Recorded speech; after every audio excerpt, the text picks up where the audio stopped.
السلام علیکم ورحمۃ اللہ وبرکاتہ۔ الحمد للہ رب العالمین والصلاة والسلام علی رسولہ الامین وعلی آلہ واصحابہ ومن تبعہم بإحسان الی یوم الدین۔ قال المؤلف رحمہ اللہ: باب من الشرک الاستعاذۃ بغیر اللہ۔ غیر اللہ کی پناہ طلبی شرک میں سے ہے۔ برادران اسلام اور خواتین، پچھلے باب میں مؤلف رحمہ اللہ نے ذبح اور نظر پر گفتگو کی تھی اور یہ بتلایا تھا کہ ہر وہ ذبح جس کا مقصد کسی کی قربت، کسی کی نزدیکی یا کہ اس کی تعظیم ہو، وہ یہ عبادت ہے جو اللہ عز و جل کے سوا کسی کے لیے جائز نہیں ہے۔ تو اس قسم کے ذبح کے لیے بنیادی بات یہ ہے کہ اللہ کے نام سے ہو اور اللہ عز و جل کے تقرب کے لیے ہو۔ اس سلسلے میں بنی اسرائیل کے دو افراد کا واقعہ بیان کیا گیا تھا کہ دونوں اپنے سفر میں یا اپنے راستے میں کسی قوم پر گزرے جن کا ایک بت تھا، اور وہ لوگ کسی کو بھی بغیر چڑھاوا چڑھائے چھوڑتے نہیں تھے۔ جب انہوں نے ان دونوں سے کہا کہ تم بھی کچھ پیش کرو، تو ایک نے کہا کہ میرے پاس پیش کرنے کے لیے کچھ نہیں ہے۔ انہوں نے کہا ایک مکھی پکڑو اور اسے پیش کر دو۔ اس نے ایک مکھی کو پکڑ کر پیش کیا یا کہ ذبح کیا۔ انہوں نے اس کا راستہ تو چھوڑ دیا، مگر حدیث میں بتایا گیا کہ وہ جہنم میں داخل ہو گیا۔ دوسرے نے جواب میں کہا کہ میں اللہ کے سوا کسی کا تقرب حاصل نہیں کر سکتا، یا اللہ عز و جل کے سوا کسی کے لیے کسی کی نزدیکی قربت حاصل کرنے کے لیے پیش نہیں کر سکتا۔ تو انہوں نے اس کی گردن اڑا دی اور حدیث شریف کے مطابق وہ جنت میں داخل ہو گیا۔ تو اس سلسلے میں اہل علم نے اس بات پر گفتگو کی ہے کہ جس نے ان کے کہنے پر پیش کیا، ممکن ہے وہ مجبور ہو، مضطر ہو، اور شریعت میں مجبور اور مضطر کا الگ سے حکم ہے، جیسا کہ اللہ عز و جل نے فرمایا الا من اکرہ وقلبہ مطمئن بالایمان۔ جو مجبور کیا جائے کفریہ بات پر، کفریہ عمل پر، لیکن اس کا دل ایمان پر مطمئن ہو، تو وہ اپنی کفریہ بات یا کفریہ عمل سے کافر نہیں ہوتا۔ اور نبی اکرم صلی اللہ علیہ وسلم نے فرمایا رفع عن امتی الخطأ والنسیان وما استکرہ علیہ۔ میری امت سے خطا اور نسیان یعنی غلطی سے کوئی کام ہو جائے، بھول کر کوئی کام ہو جائے، یا کہ جس کام پہ جبر کیا جائے، اس کے گناہ کو اٹھا لیا گیا ہے۔ اب سوال یہ ہے کہ یہ شخص تو مجبور تھا، مکرہ تھا، آخر جہنم میں کیوں داخل ہوا؟ اس کا جواب ایک تو یہ دیا گیا کہ یہ جو حالت اکراہ کی بات ہے اس امت کے لیے خاص ہے، اگلی امتوں میں یہ رخصت نہیں دی گئی تھی۔ اور دوسری بات یہ ہے کہ اس کے جواب کا انداز کہ میرے پاس کچھ نہیں ہے اس سے میں پیش کروں، تو گویا وہ پیش کرنا چاہ رہا تھا، تو گویا جواب کے اس انداز سے ایسا لگ رہا ہے کہ اس نے اس بت کے لیے جو پیش کیا ہے اختیاری طور پر پیش کیا تھا، اضطراری طور پر پیش نہیں کیا تھا۔ اور اسی کے ساتھ نظر کے تعلق سے یہ بات بتائی گئی کہ نظر میں چونکہ جس کے لیے نظر مانی جاتی ہے اس کی تعظیم ہوتی ہے، تو اور اسے انسان کائنات میں متصرف سمجھتا ہے، یہ میری مراد کو پورا کرنے والا ہے، میرے مقصد کو پورا کرنے والا ہے، تو لہذا نظر بھی اللہ عز و جل کے لیے ہونی چاہیے، دو شرطوں کے ساتھ۔ اس نظر ایسی چیز کی نہ ہو جس میں گناہ ہو، نظر ایسی چیز کی نہ ہو جس کا انسان مالک نہیں ہے۔ اب اس کے بعد مؤلف رحمہ اللہ نے یہ باب باندھا ہے کہ غیر اللہ کے لیے پناہ طلبی شرک ہے۔ عربی میں الاستعاذہ کہتے ہیں پناہ طلبی کو۔ لفظ الاستعاذہ اوزن سے ماخوذ ہے۔ اوز اس گوشت کو کہتے ہیں جو ہڈی سے چپکا ہوا ہوتا ہے۔ تو استعاذہ میں انسان جس کی پناہ طلب کرتا ہے اس سے چپک جاتا ہے، یعنی آپ کسی کے شر سے بچنا چاہتے ہیں، کسی دشمن کے شر سے یا کسی زہریلا جانور کے شر سے، تو دوسرے ساتھ چپک جاتے ہیں، اسی کا نام پناہ طلبی ہے۔ تو اس سلسلے میں اللہ عز و جل نے فرمایا کہ پناہ طلبی یہ اللہ کے لیے خاص ہے، کیونکہ اس میں انسان جس کے ساتھ چپک جاتا ہے، پناہ طلب کرتا ہے، اسے کائنات میں متصرف سمجھتا ہے اور اس کے تعلق سے عقیدہ رکھتا ہے وہی نفع اور نقصان کا مالک ہے، تو لہذا پناہ طلبی بھی اللہ عز و جل کے لیے خاص ہے۔ جاہلیت میں ہوتا یہ تھا کہ جب لوگ جنگلوں میں سفر کرتے تھے اور جنگل کے جنات سے ڈرتے تھے تو ان جنات کے شر سے بچنے کے لیے کہتے تھے نعوذ بسید ھذا الوادی، اس وادی کے سردار کے ہم پناہ میں آتے ہیں، یعنی جنات کے جو بڑے ہیں ان کے ہم پناہ میں آتے تھے۔ تو اس طریقے سے دیگر جنات کے شر سے بچ جاتے تھے۔ اور کبھی ایسا ہوتا تھا کہ کسی جن کے شر سے بچنے کے لیے تو ان کے لیے ذبح کرتے تھے، کسی جانور کو ذبح کرتے تھے، تو اس طریقے سے ان کے شر سے بچتے تھے۔ تو اللہ عز و جل نے فرمایا وَأَنَّهُ كَانَ رِجَالٌ مِّنَ الْإِنسِ يَعُوذُونَ بِرِجَالٍ مِّنَ الْجِنِّ فَزَادُوهُمْ رَهَقًا، کہ انسانوں میں سے چند لوگ جنات میں سے چند لوگوں کی پناہ میں آتے تھے، تو اس کی وجہ سے ان انسانوں نے جنات کی سرکشی میں اور اضافہ کر دیا، یہ ہے کہ جنات نے انسانوں کو اور زیادہ ڈرایا اور اس طریقے سے ان کے اندر خوف پیدا کر دیا۔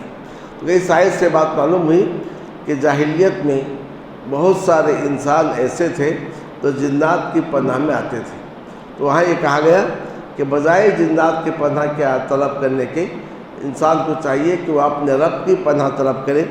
اس سلسلے میں ایک حدیث ہے جو صحیح مسلم کی ہے، خولہ بنت حکیم سے انہوں نے کہا میں نے رسول اللہ صلی اللہ علیہ وسلم کو فرماتے سنا من نزل منزلا، جو کسی ایسے جگہ اترے، کسی بھی جگہ اترے اور وہاں کہے اعوذ بکلمات اللہ التامات من شر ما خلق، میں اللہ کے مکمل کلمات کی پناہ میں آتا ہوں ہر اس چیز کے شر سے جسے اس نے پیدا کیا ہے، یعنی ہر مخلوق کے شر سے میں اللہ کی پناہ میں آتا ہوں۔ اللہ نے شر کو پیدا نہیں کیا ہے، اللہ نے جو بھی پیدا کیا ہے خیر ہی خیر ہے، والشر لیس الیک، اللہ کی جانب شر کی نسبت نہیں ہوگی، لیکن اللہ نے جو مخلوقات پیدا کیا ہے ان مخلوقات میں خیر بھی ہے اور ان مخلوقات میں شر بھی ہے، تو گویا ہر مخلوق کے شر سے میں اللہ کے مکمل کلمات کی پناہ میں آتا ہوں۔ جو یہ کہے گا وہ جب تک وہاں ہے کوئی چیز اسے نقصان نہیں پہنچا سکتی، لم یضرہ شیء حتی یرتحل من منزلہ ذلک، کوئی چیز اسے نقصان نہیں پہنچا سکتی یہاں تک کہ وہ اپنے اس جگہ سے کوچ کر جائے، رواہ مسلم۔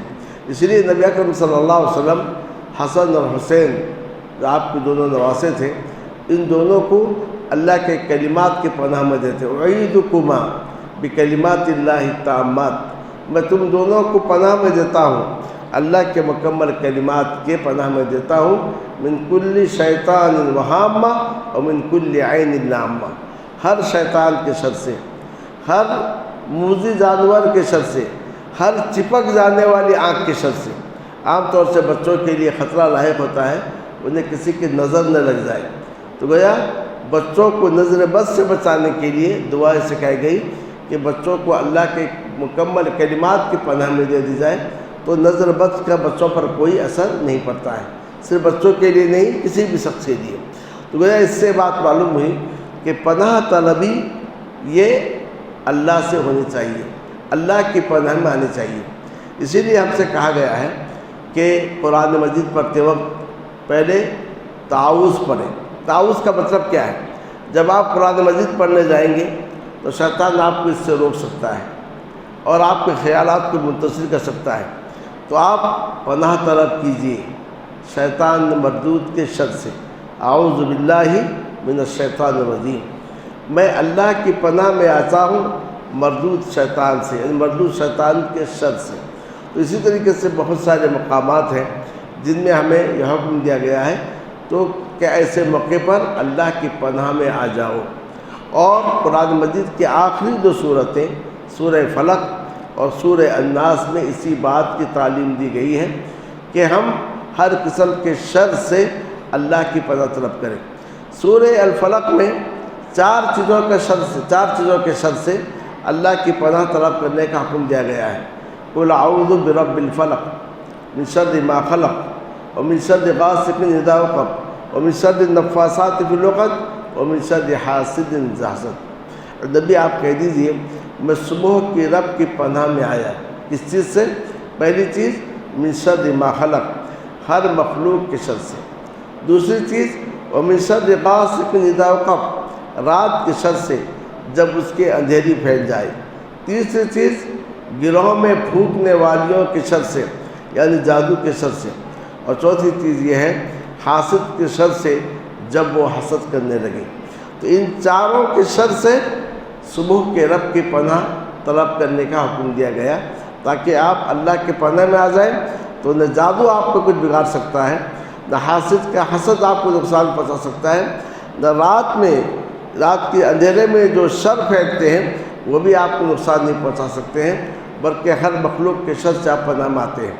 سورہ الناس میں شیطان کے شر سے جو وسوسہ ڈالتا ہے دلوں میں، اللہ تعالیٰ کی پناہ طلب کی گئی یہ کہہ کر کہ میں لوگوں کے رب، لوگوں کے بادشاہ، لوگوں کے معبود کے پناہ میں آتا ہوں وسوسہ ڈالنے والے، پیچھے ہٹ جانے والے شیطان کے شر سے۔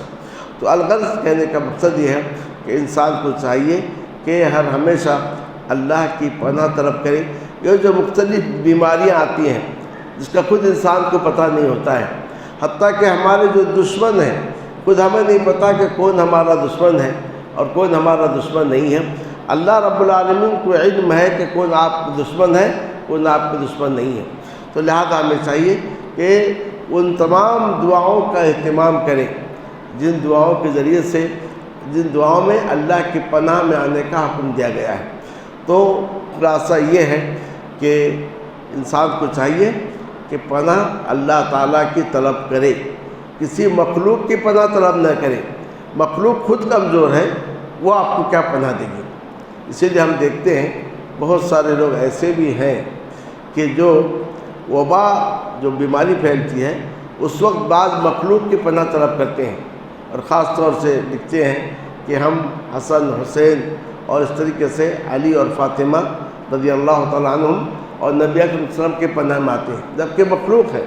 ان مخلوق کی پناہ میں نہیں آنی ہے، ہمیں پناہ طلب کرنی ہے اللہ عز و جل کی۔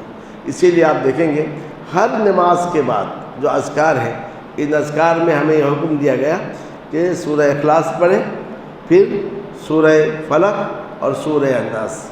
صبح کی نماز کے بعد ان 3 سورتوں کو 3 بار پڑھیں، اور مغرب کی نماز کے بعد ان 3 سورتوں کو 3 بار پڑھیں، اور رات کو سوتے ہوئے بھی ان 3 سورتوں کو پڑھ کے اپنے اوپر دم کر لیا کریں۔ یہ نبی اکرم صلی اللہ علیہ وسلم کا معمول تھا۔